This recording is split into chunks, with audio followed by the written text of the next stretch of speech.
오늘 우리 주신 하나님 말씀은 이사야 15장 1절 말씀 보겠습니다.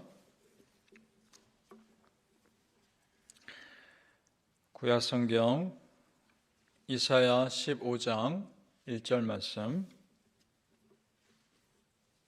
985페이지입니다. 같이 읽겠습니다. 시작. 모압에 관한 경고라. 하룻밤에 모압 알이 망하여 황폐할 것이며 하룻밤에 모압 기르가 망하여 황폐할 것이라. 아멘. 오늘 이 새벽에 예배하신 하나님의 은혜가 우리 성도님들께 함께 하시기를 예수님의 이름으로 축복합니다. 아멘. 오늘은 이사야 15장과 16장을 함께 보겠습니다. 이 두 장은 모압 족속에 대한 심판을 다루고 있습니다. 원래 모압 족속은 암몬 족속과 함께 아브라함의 조카 롯의 후손들입니다. 아브라함의 조카의 후손들이니까 아브라함의 후손이었던 이스라엘 민족과 좋은 관계이지 않았을까라고 생각하기 쉬운데 실제 성경에 나오는 역사는 전혀 반대입니다. 이스라엘 백성이 하는 일마다 방해를 했고 심지어는 이스라엘 백성들을 꾀어서 우상을 숭배하게끔 했던 적도 있습니다. 그래서 하나님이 이 부분에 대해서 진노하셨고 이스라엘 공동체 안에 전염병으로 심판하신 적도 있습니다. 자, 그러니까 그 꾀임에 넘어간 이스라엘 백성도 당연히 문제지만 그 백성을 꾀어 우상 숭배했던 이 모압 족속이 하나님 보시기엔 참 좋지 않게 보였을 거란 말입니다. 이제 그 백성에 대한 심판의 메시지입니다. 1절을 다시 보시죠. 1절입니다. 모압에 관한 경고라. 하룻밤에 모압 알이 망하여 황폐할 것이며 하룻밤에 모압 기르가 망하여 황폐할 것이라. 자, 모압 알은 그 당시 모압의 수도입니다. 그다음 모압 기르는 모압이란 나라에 있었던 바위 위에 건축된 아주 든든한 요새입니다. 그러니까 이 두 요새가 황폐하게 된다는 것은 모압이라는 나라 자체가 무너진다는 것을 의미합니다. 6절로 내려가 보십시오. 15장 6절입니다. 니무린 물이 마르고 풀이 시들었으며 연한 풀이 말라 청중한 것이 없음이로다. 니무린 물은 모압에 있는 맑은 샘인데 그 샘의 수원이 6개 내지 7개 정도 됐다고 합니다. 6, 7군데에서 그 샘으로 물이 들어오는 것이죠. 그러니까 좀처럼 마르지 않는 곳입니다. 그런데 이 물이 말랐다는 것은 이방의 군대가 모압에 침입해서 물의 수원들을 다 막아버렸다는 것을 의미하는 겁니다. 그만큼 모압의 무너짐은 철저할 것이다 라는 의미인 겁니다. 성도님들, 하나님은 이방 나라들의 죄악을 다 기억하고 계셨습니다. 그래서 참고 참으시다가 때가 되어 심판하십니다. 이들이 얼마나 회방했는지, 이스라엘이 얼마나 회방했는지, 얼마나 우상숭배에 빠졌는지 하나님은 다 달아보고 계셨던 겁니다. 따라서 나에게 은혜의 기회가 있을 때, 내가 하나님께 돌이킬 기회가 있을 때 그 기회를 붙잡으십시오. 그리고 그 기회를 마음껏 누리시기를 축복합니다. 아멘. 이와 반대로 이스라엘의 회복은 완전할 것을 말씀합니다. 16장으로 넘어갑니다. 16장 5절입니다. 이사야 16장 5절 말씀 우리 같이 읽어보죠. 시작.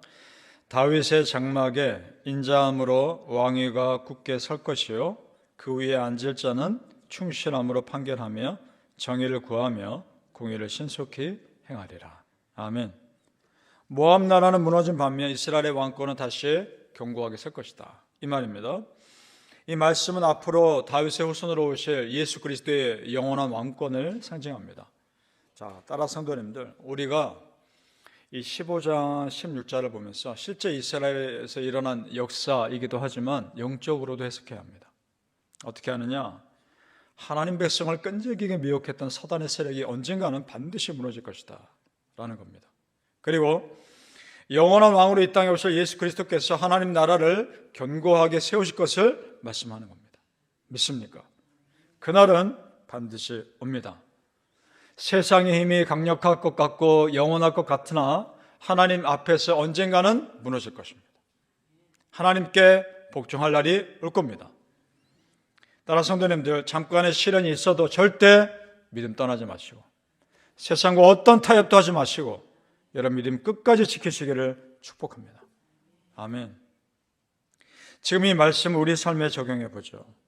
화려한 제국 바벨론과 아수르, 그리고 그럴듯한 모압의 풍요로움에 빠져서 하나님을 떠난 이스라엘 백성들의 모습이 지금 이 세상입니다. 우리도 마찬가지입니다. 화려한 세상에 보여지는 것들과 세상의 그럴듯한 모습, 나를 그럴듯하게 칭찬해주는 사람들의 평가, 거기에 휩쓸려 신앙의 본질을 놓치고 사는 모습이 우리의 모습일 수도 있습니다. 그렇다면 다시 말씀 앞으로, 다시 은혜 앞으로 나오셔야 합니다. 그래서 우리의 삶과 우리의 가정이 다윗의 장막되어, 하나님 임하시는 다윗의 장막되어 하나님께서 통치하시는 곳이 되어야 합니다. 그럴 수 있기를 정말 소망합니다. 이사야 55장 7절에 이런 말씀이 있습니다. 악인은 그의 길을, 불의한 자는 그의 생각을 버리고 여호와께로 돌아오라. 그리하면 그가 긍휼히 여기시리라. 우리 하나님께로 돌아오라. 그가 너그럽게 용서하시리라. 아멘. 우리 아버지 하나님의 한결같은 메시지는 돌아오라는 겁니다. 잠깐 떠났어도 돌아오면 다시 받아주시겠다는 겁니다.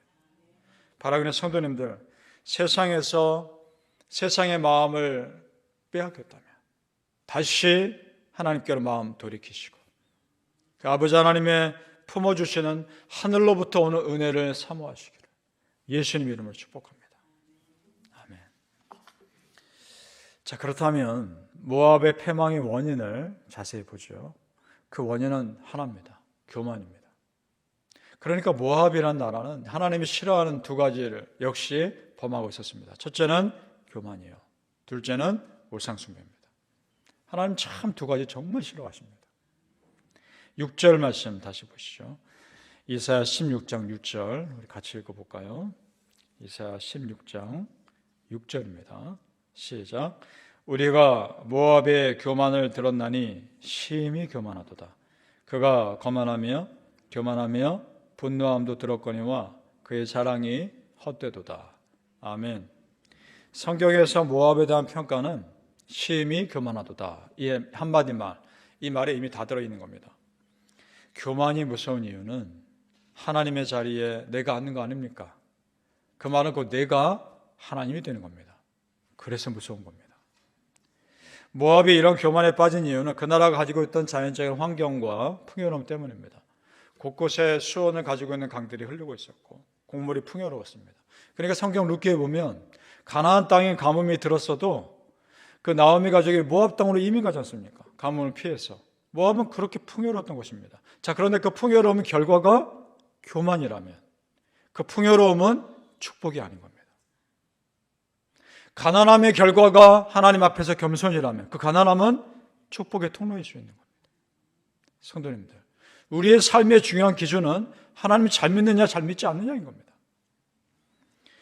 내가 잘 되고 내 삶에 여유가 생길수록 하나님 앞에서 겸손하시길 바랍니다. 그것이 축복의 길입니다. 따라서 우리가 하나님의 축복받는 방법은 성경에서 나오는 방법은 분명합니다. 그리고 굉장히 간단합니다. 무엇인가? 첫째, 하나님 잘 믿는 것. 둘째, 하나님 앞에서 겸손한 것. 그거 아니겠습니까? 분명합니다. 하나님 잘 믿고 겸손한 사람에게 은혜가 흐르는 것 당연한 거 아닙니까? 그것을 지키지 못하는 세상에 되어가는 것이 안타까운 거죠. 잠언 16장 18절 19절에 교만은 패망의 선봉이요 거만한 마음은 넘어짐의 앞잡이니라. 겸손한 자와 함께하여 마음을 낮추는 것이 교만한 자와 함께하여 탈취물을 나누는 것보다 나으니라. 중요한 말씀이죠. 교만한 자와 함께하여 탈취물을 나누는 것. 그럼 여기에 교만의 특성이 나오죠. 교만은 계속해서 자기 안에 다른 무언가를 채우는 겁니다. 계속 채우는 겁니다. 그 채우는 것이 끊임없이 부족해서 무언가를 계속 채워지기를 원하는 것이 교만입니다. 그럼 겸손은 무엇인가? 겸손한 자와 함께하여 마음을 낮추는 것이란 말 통해서 알 수 있습니다. 겸손은 계속해서 자기 안에 있는 그 무언가를 비워내는 겁니다. 교만과 겸손이 이렇게 다릅니다. 그래서 겸손한 사람의 그 빈자리에 하나님의 은혜가 채워지는 겁니다. 그래서 겸손한 사람의 결과는 바로 그 다음에 나오는데 잠언 16장 20절에 이렇게 표현합니다. 삼가 말씀에 주의하는 자는 좋은 것을 얻나니 여호와를 의지하는 자는 복이 있느니라. 아멘. 겸손에 대해 말씀하신 다음에 여호와를 의지하는 자는 복이 있느니라. 이 말씀하신다는 것은 무슨 말인가? 겸손한 사람이 하나님을 의지하는 겁니다. 교만한 사람은 하나님 절대 의지하지 않습니다. 하나님 의지했다는 것은 겸손했기 때문입니다. 그렇습니다. 너무나 분명하고 심판한 축복의 원리입니다. 여호와를 의지하는 자는 복이 있습니다. 사랑하는 성도님들, 오늘도 나와 내 가정이 여호와의 장막 되셔서 하나님의 은혜가 임하시는 처소 되시길 예수님 이름으로 축복합니다. 아멘. 기도하겠습니다. 아버지 하나님, 하나님 앞에서 겸손하게 하시고 여호와 하나님 잘 믿게 하시고 하나님 잘 믿고 겸손한 것이 축복의 지름길임을 믿습니다. 내가 지금 잘 되는 것으로 인해 하나님의 믿음에서 떠난다면 그 잘 되는 것이 정말 잘 되는 것이 아님을 또 압니다. 내 마음이 세상에 마음 빼앗겼다면 다시 돌이키게 하여 주옵소서. 다시 말씀 앞으로, 다시 기도 앞으로, 다시 나오게 하여 하나님 앞에 무릎 꿇어 기도했을 때 그 심령을 붙들어 주시는 은혜가 있게 하여 주옵소서. 아버지 하나님, 정말 무엇이 중요합니까? 내 삶에 무엇이 중요합니까? 그 신앙의 본질을 붙잡으며 살아가게 도와주시고 세상 사람들의 칭찬에 마음 흔들리지 않게 하시고 정말 하나님 앞에서 하나님 앞에 겸손한 마음 믿음의 자세를 항상 유지할 수 있도록 나를 쳐서 또 복종시키는 은혜가 있게 하여 주시옵소서. 감사하며 예수님 이름으로 기도합나이다. 아멘.